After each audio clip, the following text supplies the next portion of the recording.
పిలువద్దము నిన్ను ఎప్పుడైనా నువ్వు ఎవ్వరు అని అడిగేనా ఆ చిత్రమే గమనిస్తున్నా కొత్తగా నువ్వు విన్నది నీ పేరైనా నిన్ను కాదని అనిపించేనా ఆ సంగతి కనిపెడుతున్నా వింతగా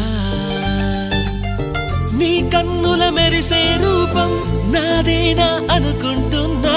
నీ తేనెల పెదవులు పలికే తీయదనం నా పేరేనా అది నువ్వే అని నువ్వే చెబుతూ ఉన్నా